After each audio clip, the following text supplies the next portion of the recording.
Pay cash.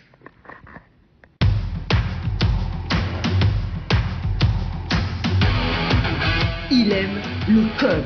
Il faut que la communication soit codée, mais de façon claire et transparente. La rigidité, c'est pas pour nous. Mon nom est Francis Parent-Valiquette et vous écoutez le Sandro Show. Mais le plus important, c'est qu'il est bélier.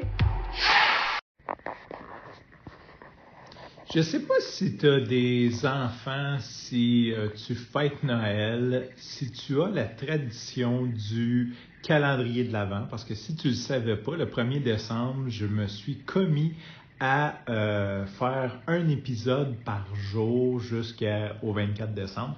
En fait, je commence à trouver que ça rentre vraiment bien dans ma routine. Fait que je vais, de toute façon, le Sandro Show était un podcast quotidien à la base. Pas à la base, mais est devenu rapidement un podcast quotidien pendant un bon bout, pendant plus de 2 ans. Et j'ai envie de reprendre ça.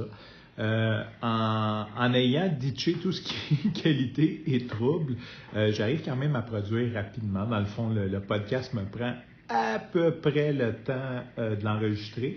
Des fois, je fais quand même un petit peu de recherche avant, puis c'est sûr que le diffuser, créer le texte, là, peut-être un 5-10 minutes de plus. Fait que c'est quand même raisonnable, puis ça me fait quand même du bien, parce que je gardais plein d'idées en backlog, puis là, je faisais juste voir une liste s'agrandir. Quoi qu'il y ait des idées que je relis, je sais même pas c'était quoi.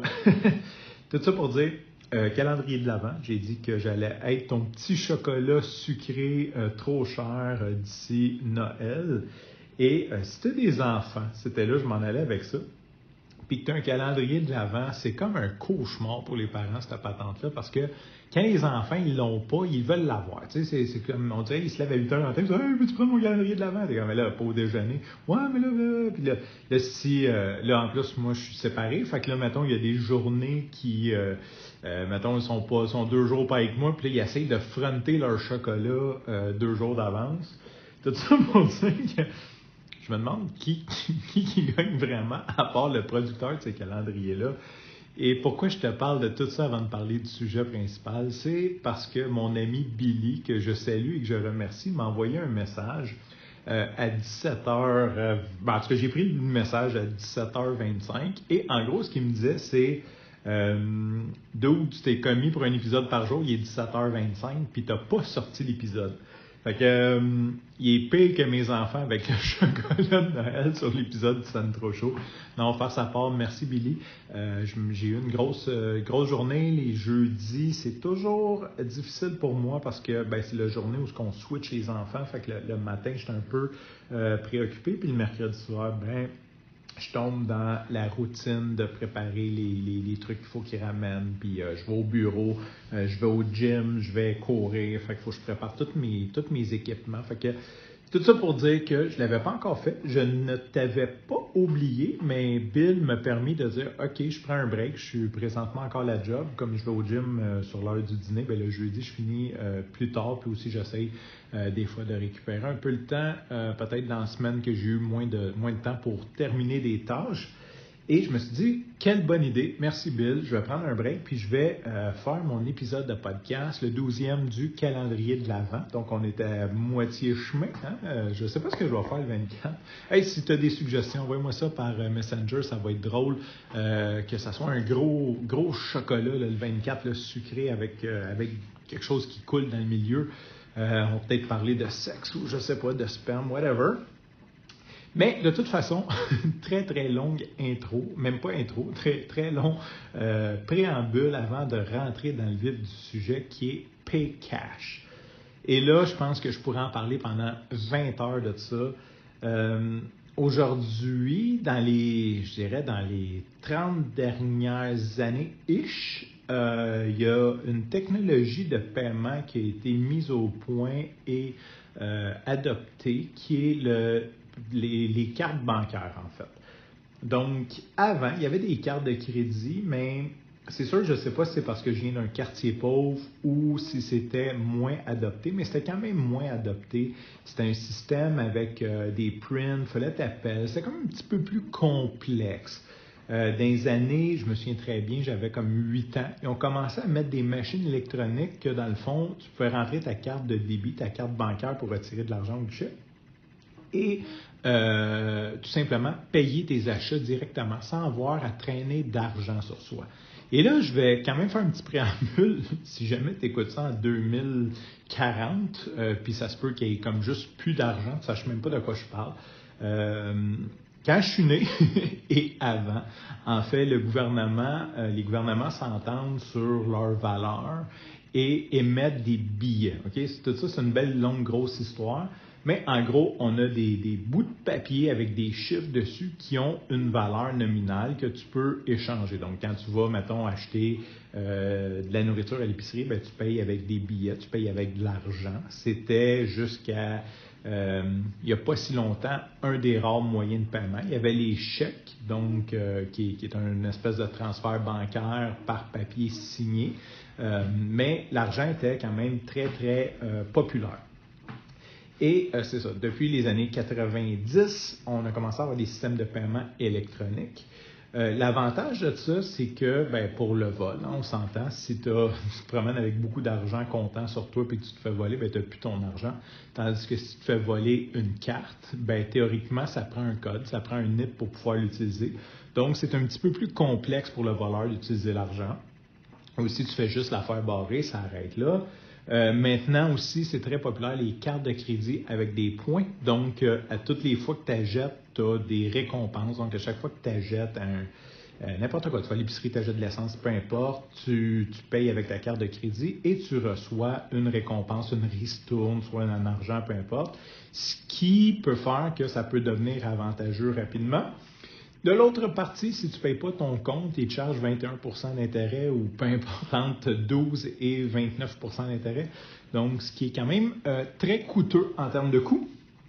Et on a eu une pandémie les dernières années qui ont fait que l'argent cash, c'est sûr, c'est porteur de microbes parce qu'on le passe d'une main à l'autre. Encore là, ça serait à voir combien de gens ont été contaminés par des billets. Mais donc, la pandémie a facilité aussi le paiement sans contact. Ça, c'est une technologie qui est un peu plus récente, je dirais 10-15 ans peut-être, où tu arrives avec ta carte et par NFC, par Near Field Communication, un RFID, dans le fond, il y a une petite puce dedans qui se charge magnétiquement et qui envoie un signal à la machine. Tu peux payer certains items jusqu'à un certain montant. Sans même rien faire, dans le fond, tu as juste passé, tu passes ta carte et ça paye automatiquement. Et aujourd'hui, avec les smartphones, les téléphones intelligents, en plus, on peut rentrer ces cartes-là dans nos téléphones et payer avec nos téléphones, ce qui fait que quand je pars courir, je pars avec mon téléphone pour ma musique. Si j'ai soif, je vais arrêter au dépanneur, m'acheter un Gatorade, je paye avec mon téléphone. Donc, c'est ultra pratique, ultra convenient. L'inconvénient maintenant, c'est que les gens n'ont plus l'habitude d'avoir de l'argent comptant.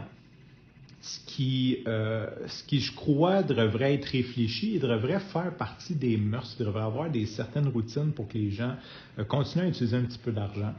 Ça, c'est une des contreparties. L'autre contrepartie, c'est que les commerçants payent des frais pour chaque transaction. Donc, eux, ça leur coûte extrêmement cher.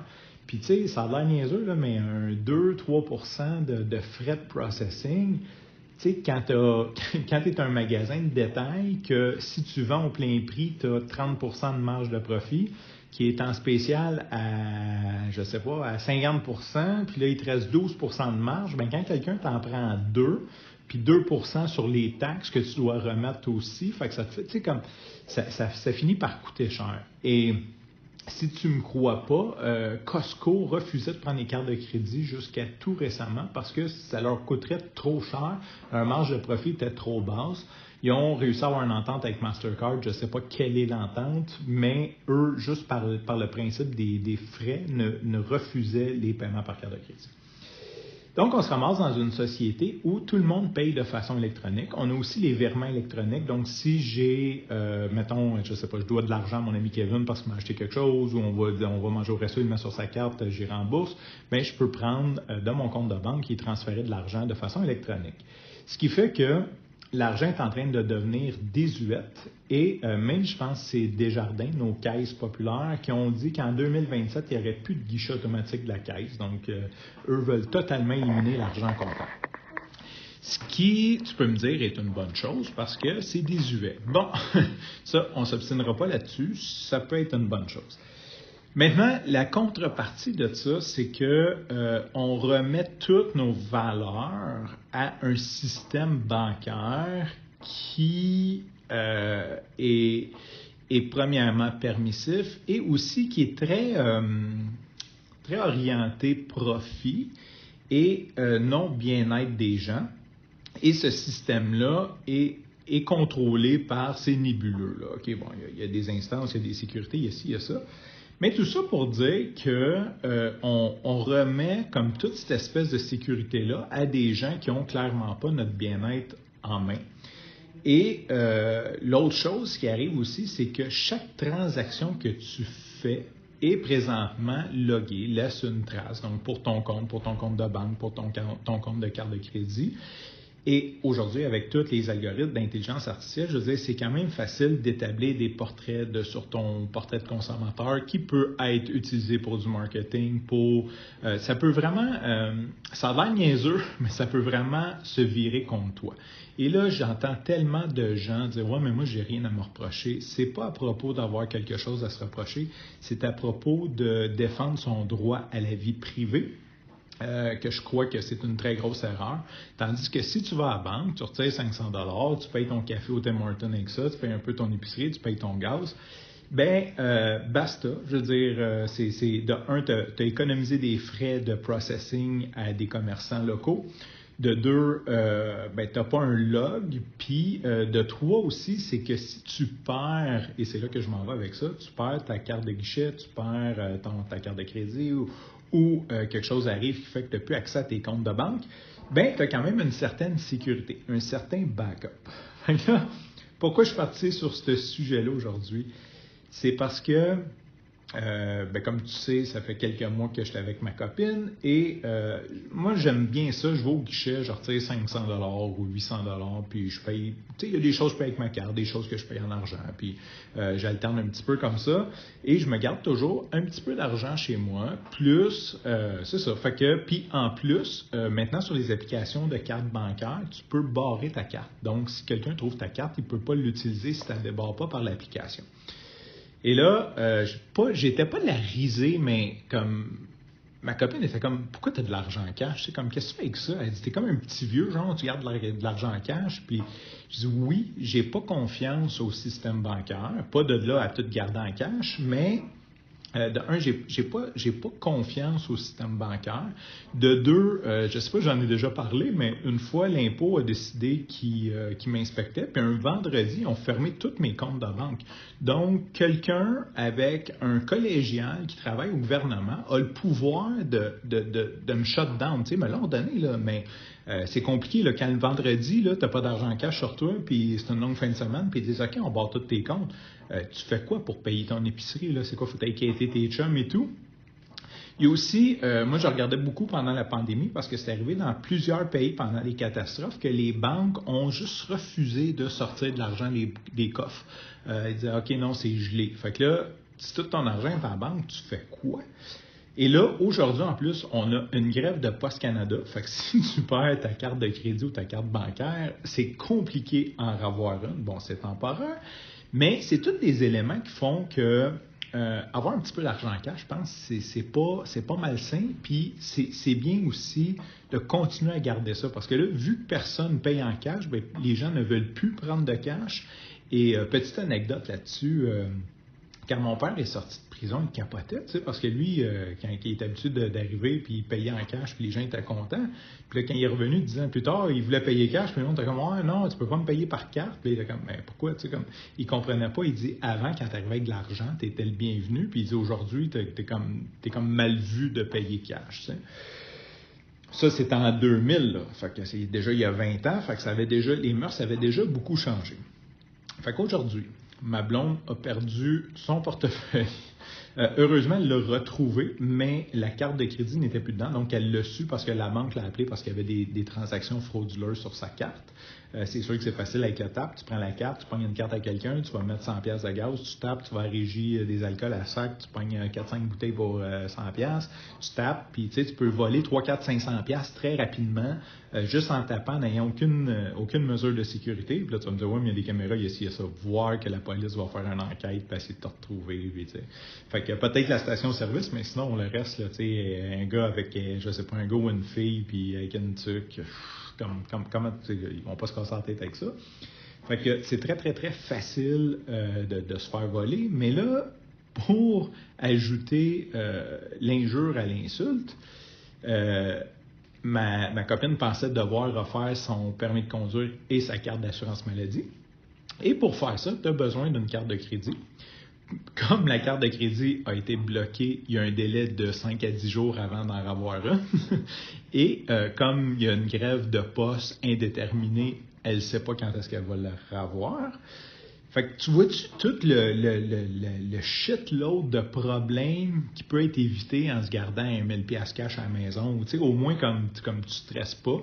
Les heures des banques maintenant sont réduites, donc c'est bien beau de dire ok, bon, j'ai plus ma carte, je vais aller me chercher de l'argent en banque, mais c'est compliqué, c'est rendu compliqué d'aller à la banque. Il y a plusieurs succursales qui sont fermées, les heures sont réduites. Si tu travailles de jour, c'est genre ouvert de 10h le matin à midi, puis de 1 à 3, là, c'est un petit peu ridicule les heures d'ouverture. Fait que tout ça mis ensemble, je prône un peu, c'est sûr que je suis pas dans le mouvement extrême souverainiste, d'être souverain, d'être indépendant. L'indépendance est une de mes valeurs, mes valeurs fondamentales. Ça reste que je pense que on devrait quand même penser, on devrait garder une certaine partie en argent, juste pour que ce moyen de paiement-là reste, et aussi avoir une certaine sécurité. Je veux dire, c'est quand même, je sais que ça fait vieux jeu, mais on fait 100% confiance à un système qui est totalement pas sécuritaire, qui est géré par des gens qui ont des bonus à la performance, et qui est contrôlé par le gouvernement, qui est contrôlé par l'État. Donc, en gros, là, c'est un gros château de cartes parce que d'un coup que c'est d'un compte de banque, puis qu'il y a des allégations ou quoi que ce soit, peu importe, je veux dire, comme ton argent peut disparaître du jour au lendemain, ou au moins elle peut être enlevée de façon indéterminée rapidement, sans que tu aies aucun contrôle dessus. Fait que c'était ma petite pensée sur l'argent cash. J'aime beaucoup, tu sais, même, je veux dire, même juste tu sais, on s'entend, là, t'as 10, 15, 20 000 sur toi, là, c'est hot en tabarnouche. Tu sais, aujourd'hui, là, tu te promènes avec une carte de crédit, il y a une limite de 50 000, tu t'en fous, là. Mais si tu vois 20 000 $ en billets, là, c'est nice, là, c'est vraiment cool. T'es comme, oh shit, tu sais, placé en briques, là, c'est vraiment nice. Fait qu'il y a quand même de quoi de cool. Je pense qu'on est en train de perdre cette culture-là. Et même, c'est sûr, ça m'attriste beaucoup de voir ça. Puis c'est pas juste d'être passif, c'est un peu comme je parlais pour le TDA, là, c'est de voir, tu sais, comme est-ce qu'on fait plus de bien que de mal. Parce que une des choses aussi qui arrive, c'est que quand tu as de l'argent comptant, ta voix descend. Tu sais, quand mettons, oublions la carte de crédit qui va dans le négatif, prends juste la carte de débit, mais c'est facile de dire, je vais dépenser 100$, bon, tu sais, tu vois pas, tandis que quand tu as sorti 500$, puis tu dis, OK, ça, c'est mes dépenses pour les 2 prochaines semaines, bien là, quand tu t'achètes quelque chose à 150$, mais tu le vois qu'il te reste juste 350$, puis là, tu te dis, ouais, j'ai mon ostéo cette semaine, fait qu'il faut que je me garde de l'argent pour ça, puis tu sais, fait que t'es comme, OK, c'est beaucoup plus facile de gérer le budget. Et quand je vois des trucs comme les nouveaux jeux de Monopoly qui ont des cartes de crédit avec une fausse machine d'intérêt, je suis comme, OK, mais là, on enseigne aux enfants à ne plus utiliser totalement l'argent. Tu sais, c'est comme quelque chose qui se perd. Puis d'ailleurs, je vais finir sur une dernière anecdote. L'autre jour, j'étais allé à l'épicerie.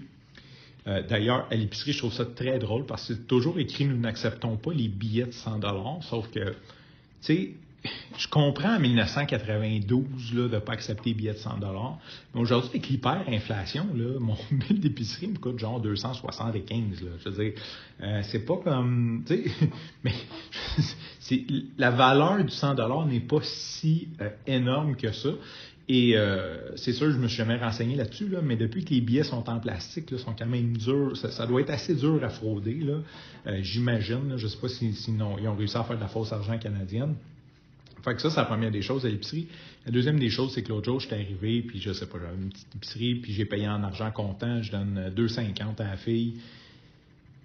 J'ai jamais le ChatGPT jamais raide, là. Genre, il est tombé dans une infinite loop, là. La fille, je sais pas, c'est une étudiante, là, à quelque part entre, je sais pas, là, 16 et 20 ans, là, ça. Elle ne comprenait pas. Elle tremblait avec les billets. Elle a fait venir son gérant. Puis elle a dit, mais là, c'est quoi ça? Puis là, comme elle comprenait pas, elle ne savait pas comment redonner le change. Tu sais? Puis c'était écrit sur la caisse, genre comme, je sais pas, 37 et 28. Là. Tu sais, c'est pas compliqué. Là. C'est un 20, un 10, un 5, un 2, puis 28 sous. Là. Mais sincèrement, c'était clairement la première fois que quelqu'un l'a payé en argent comptant. Je ne sais pas ça faisait combien de temps qu'elle travaillait là, mais elle était tout seul derrière sa caisse. Là.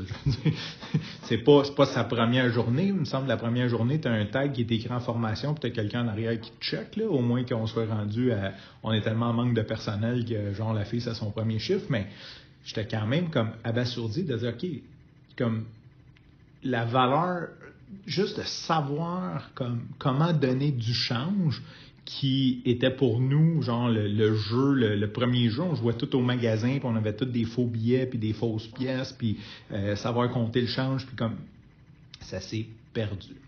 Sur ce, je te remercie pour ton écoute. Je te dis à demain et bye.